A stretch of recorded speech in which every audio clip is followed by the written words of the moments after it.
You see an empty box, but she sees an impenetrable fortress where she can become invisible and defend the world against the onslaught of human feet. You see a toilet seat that's been left up by the last disgusting man that used it. But he sees a magical self-replenishing fountain of a cool, low-calorie and ever so slightly butt-scented refreshment. Yeah, you see a nasty puddle that'll ruin your brand new suede Dockers. But he sees an amazing bath with lavender oil and bubbles and rubber ducks and a little tray so you don't lose the soap, which always seems to make it into that awkward space between your legs.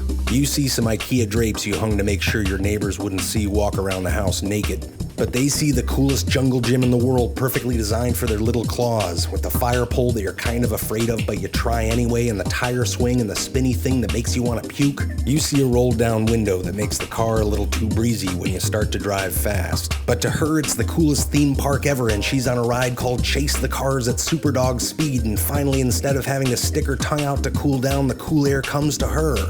You see a bunch of crap ready to be taken away to who knows where as long as it's not here. He sees Thanksgiving and Passover dinner wrapped up into little individual serving-sized portions that have had just the right amount of time to let the flavors mingle and simmer. You see something you can't park in front of even if you just want to jump in and get a cup of coffee. But he sees the most glorious urinal ever erected on the face of this earth, the perfect height for maximum coverage, and who needs a urinal mint when you love the smell of pee? You see a cheap toy you picked up in line while buying clumping cat litter with the hopes that you wouldn't have to clean as often. But she sees a creature that's taunting and brave and challenges the limits of her natural dexterity, patience, and imagination until it breaks.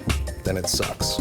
You see the most incredible invention that our generation has lived to see. She sees a totally useless object that makes you very boring to be with, but happens to be super warm on her belly. You see a vacuum cleaner that's missing the only attachment you really need, but she sees the very horns of Satan sprouting from beneath a roaring tentacle that even H.P. Lovecraft couldn't have conjured up in an apocalyptic nightmare. You see something that you don't really want to see.